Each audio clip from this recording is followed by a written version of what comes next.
દાહોદમાં દેવગઢ બારિયા નગરપાલિકાની પેટા ચૂંટણીના પરિણામ જાહેર થયા। દેવગઢ બારિયાની ભાજપ, કોંગ્રેસ અને આપનો બે બેઠક પર વિજય। વોર્ડ નંબર 1માં ભાજપના જયેન્દ્રસિંહ રાઉલજીનો વિજય થયો છે, તો વોર્ડ નંબર 4માં આપના નિધિ જૈનનો અને સરલાબેન મેડાનો પણ વિજય થયો છે। આ સાથે જ વોર્ડ નંબર 5ની વાત કરીએ, જ્યાં કોંગ્રેસના અક્ષય સુથાર અને લક્ષ્મીબેનનો વિજય થયો છે। વોર્ડ નંબર 5ના પરિણામની વાત કરીએ, જ્યાં ભાજપના શાહિલ મોહનિયાનો વિજય થયો છે।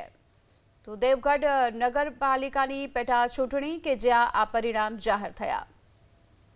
દેવગઢ બારિયાની મતદાન બાદ આજરોજ શાંતિપૂર્ણ માહોલમાં મતગણતરી પૂરી થઈ છે। મારી પાછળ જોઈ શકો છો, હાલ તો જે વિજેતાઓ સમર્થકો ભેગા થયા છે, ખાસ કરીને દેવગઢ બારિયાની વાત કરીએ જે મતદાન થયું હતું, આજરોજ જે પરિણામ આવ્યું હતું તેમાં 2 ભાજપ, 2 કોંગ્રેસ અને 2 આમ આદમી પાર્ટીના જે વિજેતા થયા હતા। ખાસ કરીને આપણે વિજેતાઓ છે તેઓ સાથે વાત કરીશું। હાલ શું કહેશો આપ?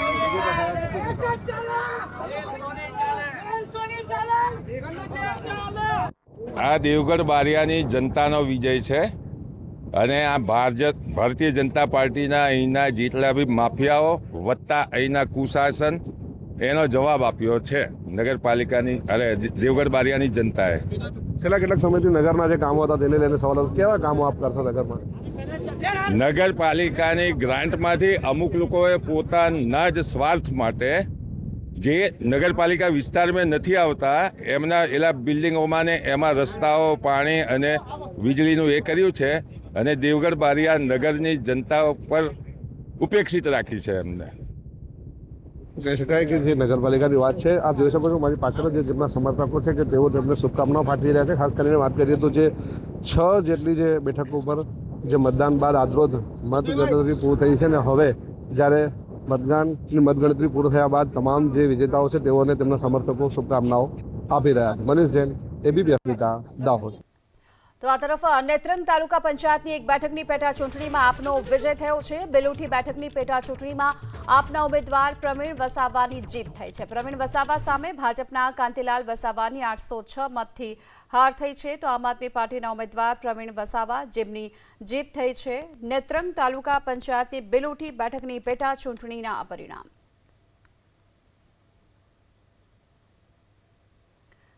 તો આ તરફ વિસનગર નગરપાલિકાની એક બેઠકની પેટા ચૂંટણીનું પરિણામ જાહેર થયું છે। ભાજપના ઉમેદવાર નીતિન મોદીનો થયો છે વિજય। કોંગ્રેસ ઉમેદવાર શૈલેષ રાવળને મળ્યા માત્ર 267 મત। કોંગ્રેસ ઉમેદવાર પોતાની ડિપોઝિટ પણ ન બચાવી શક્યા। વિસનગર નગરપાલિકાની એક બેઠકની પેટા ચૂંટણીનું આ પરિણામ જાહેર થયું છે। તો ભાજપ ઉમેદવાર નીતિન મોદી જેમનો વિજય થયો છે અને કોંગ્રેસ ઉમેદવાર શૈલેષ રાવલને માત્ર 267 મત મળ્યા છે। શૈલેષ રાવળ જેમને માત્ર 267 મત મળ્યા છે અને આ સાથે જ તેમની ડિપોઝિટ પણ તેઓ નથી બચાવી શક્યા।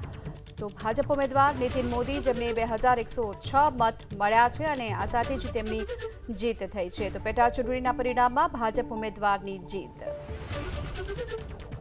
આ સાથે જૂનાગઢ મનપાના વોર્ડ નંબર 3ની પેટા ચૂંટણી, જ્યાં ભાજપની જીત થઈ છે। ભાજપ ઉમેદવાર અકરમ કુરેશીની 1998 મતે વિજય થયો છે। આ સાથે ભાજપના અકરમ કુરેશીને 4834 મત મળ્યા। કોંગ્રેસના અશરફ થઈમને મળ્યા 2836 મત, જ્યારે કે આપના મહેબૂબ પંજાને મળ્યા 246 મત। જૂનાગઢના વોર્ડ નંબર 3ના બધાય ભાઈઓ, બહેનો, વડીલો બધાનો ખૂબ ખૂબ આભાર વ્યક્ત કરું છું કે મને જંગી બહુમતીથી જીતાડ્યા છે। એમના બધાના આભાર, પ્લસ ભારતીય જનતા પાર્ટીના બધાય પદાધિકારીઓનો આભાર વ્યક્ત કરું છું। બધાય મારા ભાઈઓ ની બધાય આ ખાલી એક અક્રમની જીત નથી, બધાય ભાઈઓની જીત છે। વોર્ડ નંબર 3ની પેટા ચૂંટણીનું કાઉન્ટિંગ અત્યારે અહીંયા પ્રાંત સાહેબની ઓફિસના અંદર ચાલુ થયેલું હતું। વોર્ડ નંબર 3ની પ્રજાએ કોંગ્રેસ તરફી 2900 જેટલા મત આપેલા છે। એ બદલ હું વોર્ડ નંબર 3ની પ્રજાનો ખૂબ ખૂબ આભાર માનું છું અને વોર્ડ નંબર 3ની પ્રજાએ ભાજપને વિન કરેલી છે। આજે જે કંઈ પણ વસ્તુ થઈ છે, આ 12 વર્ષથી જે ચૂંટણી નહોતી થઈ એ ચૂંટણી થઈ છે। પબ્લિકનો જે કંઈ પણ નિર્ણય છે એ શિરોમાન્ય ગણું છું અને એના અંદર ભાજપના ઉમેદવારની જીત જાહેર થયેલી છે। તો આ તરફ મોરબીની હળવદ તાલુકા પંચાયતની બેઠક કે જ્યાં આપને ઝટકો લાગ્યો છે। રણછોડગઢ બેઠકની પેટા ચૂંટણીમાં ભાજપનો વિજય થયો છે। રણછોડગઢ બેઠક ભાજપે આપ પાસેથી આંચકી છે। ભાજપના ભરતભાઈ નંદેસરિયાનો 145 મતોથી વિજય થયો છે, જ્યારે કે આપના સદસ્ય પ્રેમજીભાઈનું મોત થતાં આ અંગે ચૂંટણી યોજાઈ હતી અને આ ચૂંટણીમાં ભાજપે આપ પાસેથી આ બેઠક છીનવી છે અને ભાજપના ભરત નંદેસરિયાનો 145 મતોથી વિજય થયો છે।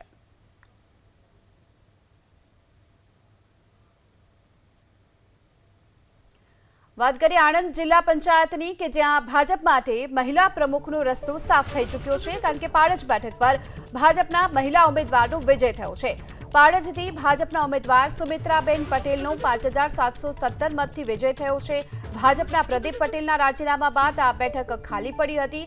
જિલ્લા પંચાયતના મહિલા પ્રમુખને લઈને આ બેઠક મહત્વની હતી, ત્યારે જિલ્લા પંચાયતના પ્રમુખને લઈ કાનૂની વિવાદ થયો હતો આણંદમાં, અને હવે આણંદ જિલ્લા પંચાયતમાં ભાજપ માટે મહિલા પ્રમુખનો આ રસ્તો સાફ થઈ ચૂક્યો છે, કારણ કે પાડજ બેઠક પર ભાજપના મહિલા ઉમેદવારે વિજય પ્રાપ્ત કર્યો છે।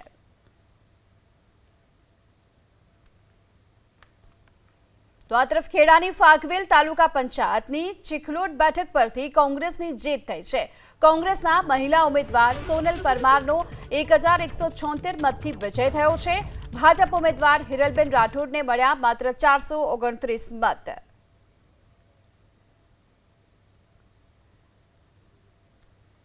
તો ખેડાની ફાગવેલ તાલુકાની ચીખલોડ બેઠક કે જેના પરિણામ આવ્યા છે અને આ બેઠક પર કોંગ્રેસની જીત થઈ છે। કોંગ્રેસના મહિલા ઉમેદવાર સોનલ પરમારની જીત થઈ, આ સાથે તેમને 1176 મત મળ્યા છે, જ્યારે કે ભાજપ ઉમેદવાર હિરલબેન રાઠોડને મળ્યા છે માત્ર 429 મત।